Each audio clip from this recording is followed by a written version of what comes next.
वो सब हमारे साथी बन जाते हैं। अब जब ये इकट्ठे हो जाते हैं तो वो है आंदोलन, और वो एक डेट, एक निश्चित जगह वगैरह या अलग-अलग चीज़ें होती हैं। अलग-अलग हमें क्या करना है एज़ ए इंडिविजुअल। अब आप जैसे मेरा ही उदाहरण लेके चलो। देखो दोस्तों, आज मैं ये अगर वीडियो बना पा रहा हूँ तो आप ये मेरा समझ लो कि मेरा भी एक छोटा-सा योगदान है, और मैं भी आप ही की तरह, जो भी आप देख रहे हो, आप ही की तरह एक छोटा-सा एक एनपीएस धारी हूँ, या फिर ओपीएस से वंचित हूँ।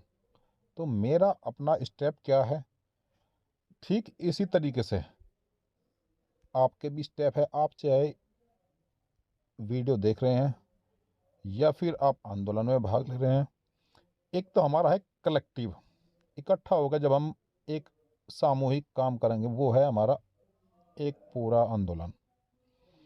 उसके अलावा हमारा इंडिविजुअल, वो तो एक दिन का हो गया हमारा। अलग अलग दिन, पूरे दिन के रूटीन में हम कितना शामिल कर पाते हैं इस चीज़ को।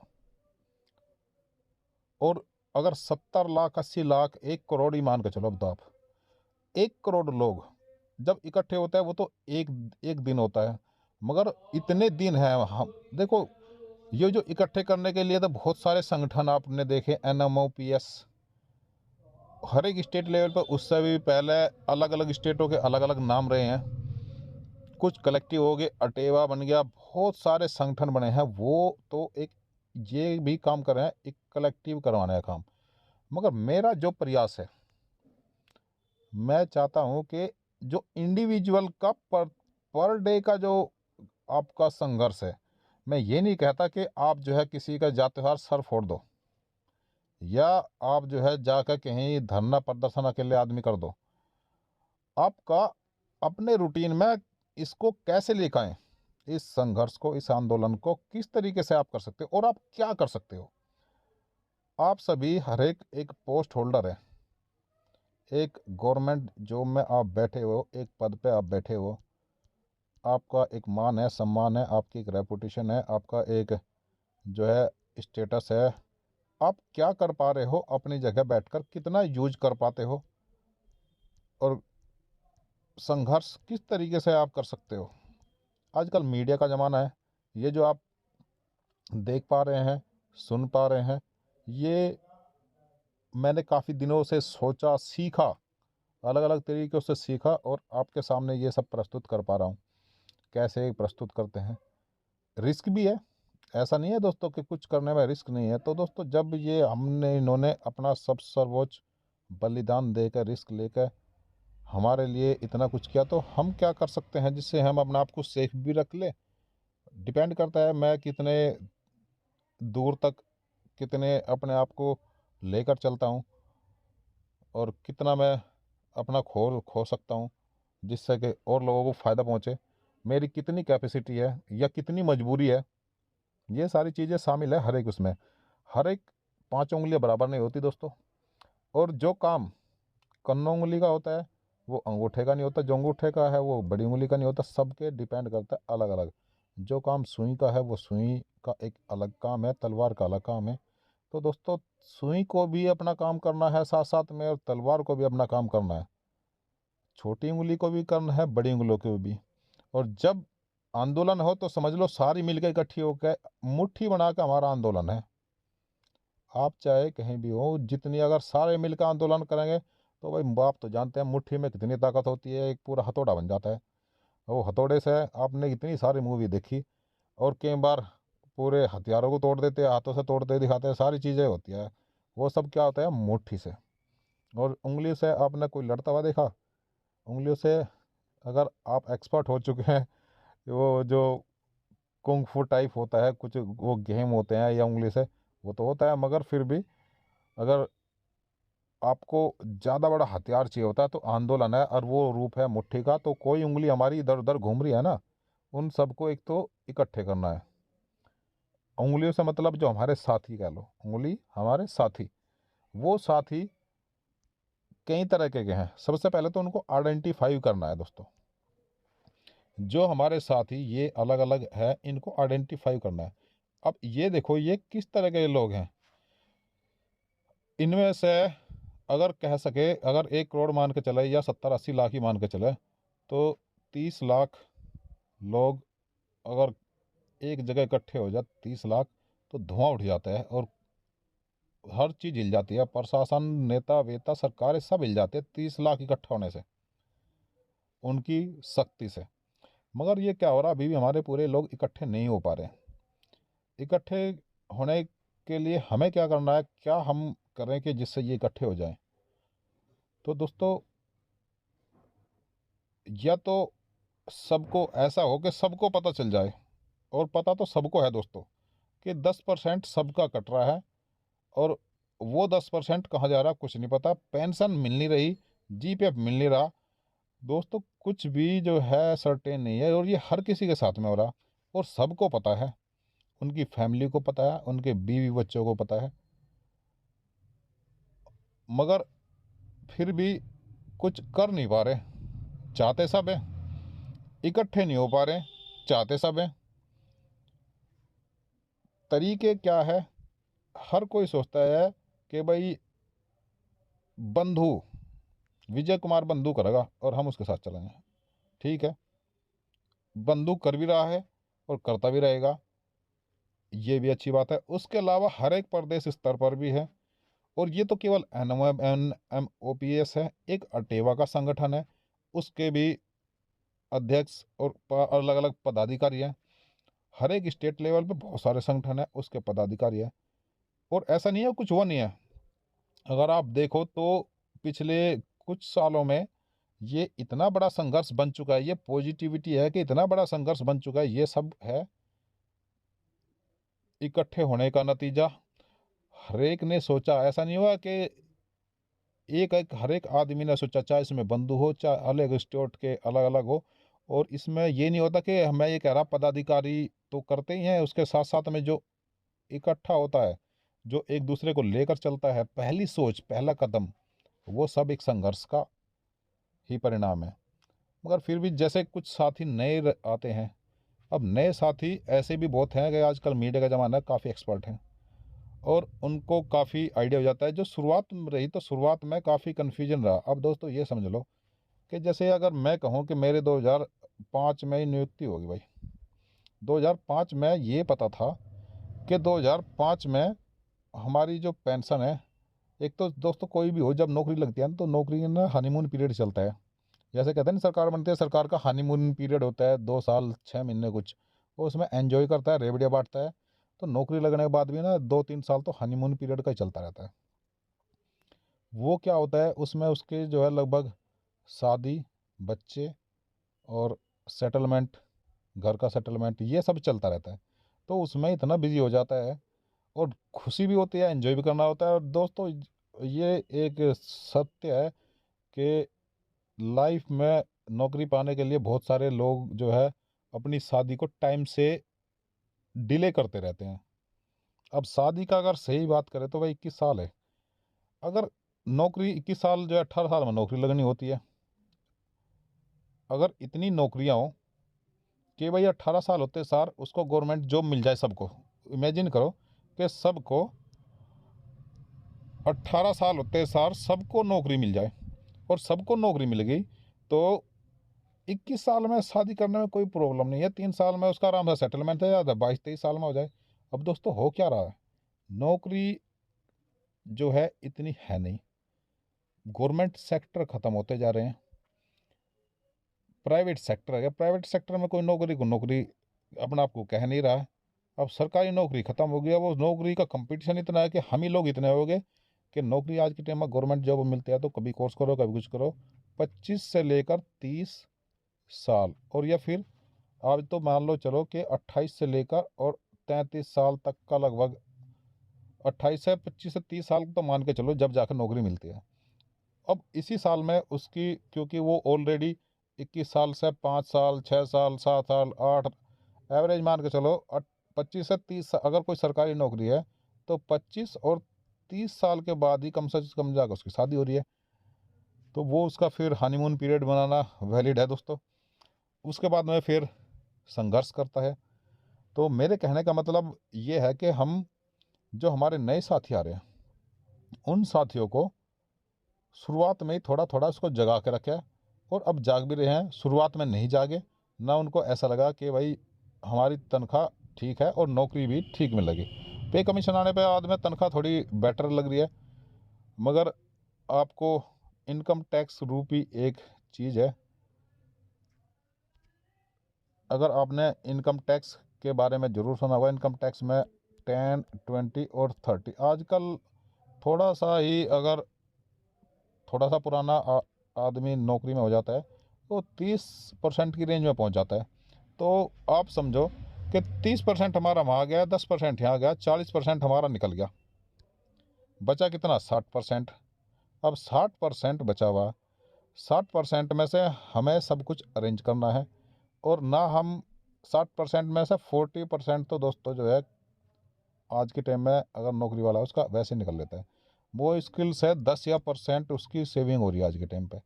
ना हो तो उसमें जो उसका इकट्ठा पैसा है, जैसे जीपीएफ में से पैसा इकट्ठा मकान बनाने के लिए बना लिया, ना उसका मकान बन पा रहा सही से। अगर शहर में रह रहा, अगर उसका पुराना पुश्तैनी मकान है, सब चीज़ है, तो भाई ठीक है। अगर कोई सोचे कि एक नौकरी के भरोसे मैं अपना मकान और ये कर लूँ, तो भाई उसकी लाइफ निकल लेती है मकान बनाने में और बच्चों के शिक्षा में ही लग लेती है।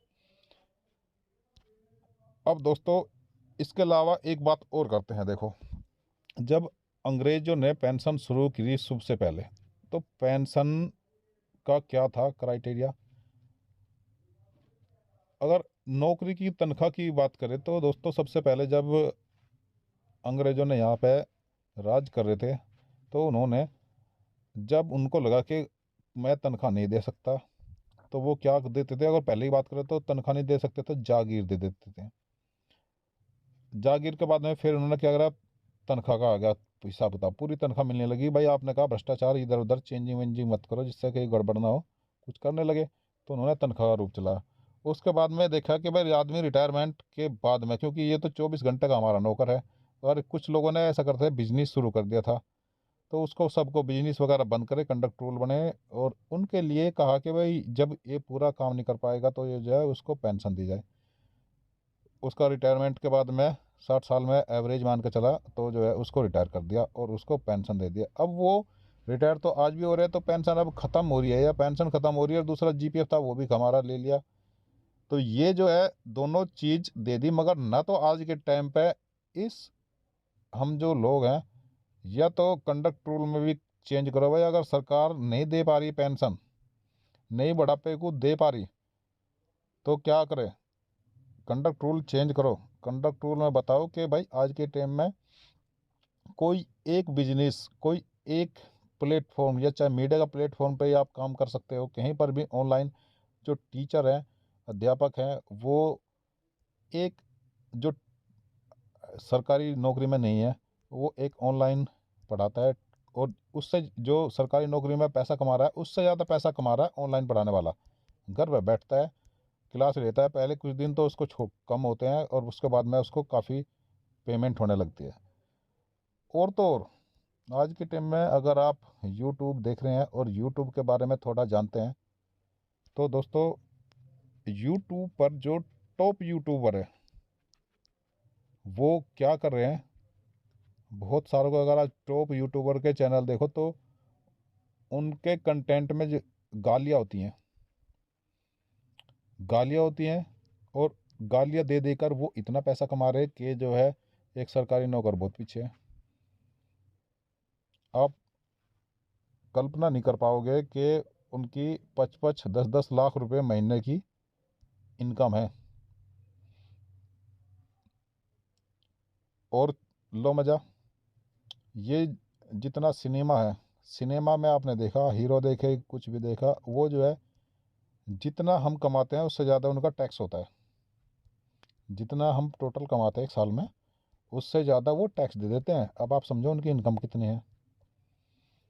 उसके अलावा अगर आप एक चीज़ और देखो, आप किसी भी पोस्ट पर हो, उस पोस्ट पर क्या आप अपने बच्चे को लगा सकते हो? क्या ऐसा कुछ है? ऐसा कुछ नहीं है।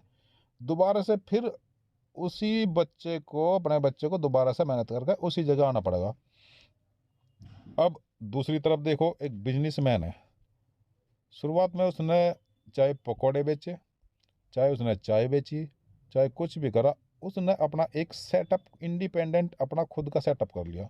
अब उसका बच्चा चाहे वो कुछ भी काम करता हो, वो उसको देकर जाएगा अपना पूरा सेटअप, पूरा बिजनेस, और वो शुरुआत से उसी में लगा हुआ है।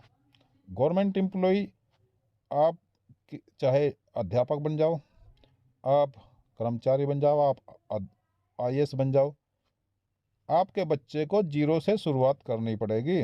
और जीरो से शुरुआत करके फिर इतना ज़्यादा कंपटीशन हो जाएगा, जरूरी नहीं। तो जहाँ से हम चले थे, ये तो हम कह सकते हैं 4 दिन की चांदनी ही रह गई, बुढ़ापा भी हमारा ख़त्म कर लिया। तो ये तो दोस्तों एक, अगर लॉन्ग टर्म का देखा जाए ना, तो लॉन्ग टर्म में क्या हो रहा है कि जो, अगर परिवार में 2-3 भाई है, एक भाई की सरकारी नौकरी है, एक की नहीं है, तो जो सरकारी नौकरी वाला है उसका जो एक पीरियड है वो तो ठीक है।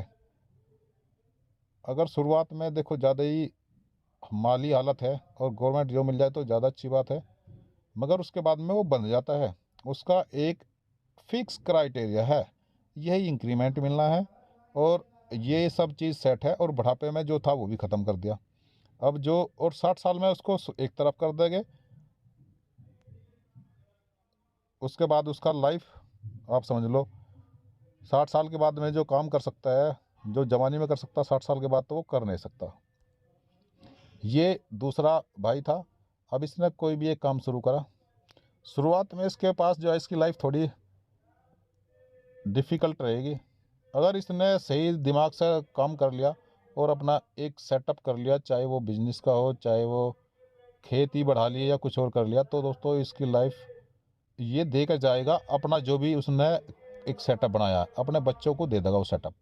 मगर ये जो था सरकारी नौकरी वाला, जिसने कितना भी एम्पायर अपना कितनी बड़ी पोस्ट हासिल कर ली, वो अपने बच्चे को ट्रांसफ़र नहीं कर सकता। और बुढ़ापे में 60 साल के बाद में इसका, जब बच्चे जवान हो रहे होते हैं, एजुकेशन हासिल कर रहे होते हैं, या फिर जो भी अपना सेटअप कर रहे हैं, वो जो है उस टाइम पे ऐसा है। और ये वाला अगर इसने ठीक से काम कर लिया, अब आज के टाइम में इसका सबसे बड़ा उदाहरण है, जो बड़े बड़े बिजनेसमैन हैं, कितने बिजनेसमैन के जो बच्चे हैं वो नौकरियों के लिए फार्म भर रहे हैं। अंबानी देख लो, अडानी देख लो, उन्हें देखा किसी ऐसी कोचिंग में जाते हुए? भाई उनका घर का है। बहुत सारे, आपने ये भी कह सकते हैं कि जो हमारे बड़े बड़े अधिकारी आईएएस जो भी इंटेलेक्चुअल लोग हैं, वो अपनी नौकरी तक छोड़कर जाते हैं और इनके यहाँ पर काम करते हैं, क्योंकि पेमेंट मायने कर रखती है। एक हमने 2002 की बात है, एक अंकुर गर्ग था, आईएएस का टॉपर था। वो जो है अपनी आईएएस की नौकरी छोड़ के और विदेश में सेटल हो गया, अमेरिका में कहीं ना कहीं अपने काम में। तो ये तो रहा इसका। अब बात करते हैं दोस्तों कि सरकार को क्या हासिल हो रहा है। देखो, अगर सरकार की परिकल्पना करी जाए तो सरकार को चाहिए होती है लॉयल्टी, लॉयल जो लोग हैं ये चाहिए होते हैं, और लॉयल्टी देने के लिए ही दी गई थी पेंशन, जो लॉयल बनाने के लिए, कहीं ऐसा ना हो कि रिटायरमेंट के टाइम पे वो आदमी कुछ गड़बड़ करे या अपनी कोई पॉलिसी में चेंज करे जिससे कि उसको कोई दूसरे बेनिफिट हो। तो इसीलिए उसको रिटायरमेंट तक, मरने तक उसको बांध कर रखा जाता था। ये था 100% आदमी को डेथ तक अपने कंट्रोल में रखना, कि मैं आदमी ऐसा कोई भी एक भी कदम न बढ़े, और सरकार की हर एक चीज़ में लॉयल रहे सरकार के प्रति, बुढ़ापे तक वो उसको दिया जाता था। आज भी इसकी बात देख लो, अगर आप किसी को 10 रुपये महीना अपना आप खुद देते हो, अपने दोस्तों को पार्टी देते हो, या फिर कोई किसी को पार्टियाँ देता है, एंजॉयमेंट करता है, या फिर किसी की सहायता करता है, किसी एनजीओ को पैसे देता है, किसी पार्टी को कोई पैसा देता है, तो अगर कोई किसी को पैसा दे रहा है तो वो पार्टी का 100% नहीं कहेगा तो 50% आपका तरफ फेवर रहेगा हमेशा। वो झुक कर रहेगा, आपको तारीफ करेगा, आपकी सपोर्ट करेगा, सब कुछ आपको करेगा। अब जब वही चीज़ सरकार ने सरकारी आदमी से पेंशन जो बुढ़ापे का था वो छीन लिया, तो वो क्या करेगा? उसकी लॉयल्टी कम हो जाएगी सरकार के प्रति। सरकार को ये बात समझ में नहीं आ रही। सैनिक होते थे दोस्तों पुराने समय पर, अगर सैनिक है तो सैनिक क्या काम करते थे? सैनिकों का कभी यही काम था कि भाई, अगर सैनिकों को आपको लॉयल्टी चाहिए होती है, तो सैनिकों को अपने कंट्रोल में, अपने लॉयल बनाए रखने के लिए बहुत सारे हथकंडे अपनाने होते हैं और बहुत सारी टैक्टिक्स होती है जो अंदर खाने चलती है लॉयल बनाने के। लॉयल्टी वो चीज़ है कि भाई इसकी कोई तुलना नहीं की जा सकती। तो ये जो पेंशन है, ये लॉयल्टी बनाए रखने का एक सबसे बड़ा हथियार था। सरकार ने इसको खो दिया और मिला क्या सरकार को? सरकार को कुछ नहीं मिला। अब ये हम अगर इनडायरेक्ट कहें तो कुछ लोगों को फ़ायदा हो सकता है इनडायरेक्ट।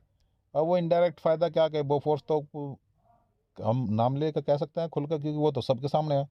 वो कैसे फ़ायदा उठाते हैं किसी उसको पहुंचाने के लिए, अलग अलग चीज़। पार्टी का जो फंडिंग होता है जो इलेक्शन टाइम पे, वो कौन करते हैं? उनको फ़ायदा पहुंचाने के लिए। तरीके तो आप लोगों को बहुत पता है कि हो क्या रहा है, मगर ज़रूरत है इस सब बातों को फैलाने की। ना केवल इसको सरकारी आदमियों के साथ साथ फैलाओ, ये चीज़ सरकार की नहीं है, ये पूरे जो है देश की बात है। ये कहीं ना कहीं कनेक्ट होती है देश से। देखो, देश के प्रति लॉयल्टी जितनी ज़्यादा होगी उतना ज़्यादा सरकार को फ़ायदा होगा। अब दोस्तों, एक उदाहरण मैं देता हूँ। आपने बहुत बार देखा होगा, आप ऑफिस में बैठे हुए हैं, किसी भी पोस्ट पर हैं, आपके पास में बहुत तरह के लोग आते हैं, नेता भी आते हैं, हर तरह के आते हैं, लोकल नेता भी आते हैं, एक से एक कलाकार भी आता है, और आपको प्रभावित करके थोड़ा चेंज करवाने की, गलत काम करवाने की कोशिश की जाती है। और ये केवल मैं ये नहीं कह रहा, आपने हज़ारों फिल्में देखी होगी इसी तरीके से। आपके जो सरकारी आदमी है उसके परिवार को, उसकी और को भी इस चीज़ को उसकी ट्रांसफ़र करवाएगा, हटा देगा वहाँ से। बहुत एक से एक लाखों हथकंडे अपनाए जाते हैं। मगर जब लॉयल होता है बंदा, तो वो जो है अपनी सब कुछ कुर्बान कर देता है, मगर वो हटता नहीं है। और वो उसको कहीं ना कहीं कॉन्फिडेंस मिलता है अपनी। कई बार उसको कहता है कितने पैसे मिलते हैं, अपनी तनख्वाह इतने, जितने तुझे मिलते हैं इतने तो मैं एक दिन में दे दूंगा। कुछ ना कुछ एक से एक फिल्मों में ऑफर दिखाए जाते हैं, और कहीं ना कहीं सच्चाई भी होती है उसमें। इसी तरीके से सब कुछ हो रहा, फिल्मी सीन चल रहे हैं। और जब लॉयल्टी रहेगी ना, तो दोस्तों ये बहुत सारी चीज़ें हैं, मायने करते हैं। तो ये पेंशन एक लॉयल्टी थी, ये हटा दी। उसका जीपीएफ था, उसका वैसे भी ख़त्म कर दिया उसको। तो दोस्तों, वीडियो बहुत बड़ी हो चुकी है। उम्मीद करता हूँ आपको पसंद आई होगी, और पसंद आई है तो दोस्तों शेयर ज़रूर करना दोस्तों के साथ में। आगे मिलते हैं नेक्स्ट वीडियो में। हमें क्या करना है, आपको क्या करना है, कमेंट कर कर जरूर बताना दोस्तों। आप अपने विचार, और भी कुछ नहीं कर सकते, आप अपने विचार इस वीडियो के कमेंट बॉक्स में जाइए। आप एक अक्षर लिखो, दो अक्षर लिखो, एक लाइन लिखो, दो लाइन लिखो, आप 10 लाइन लिखो।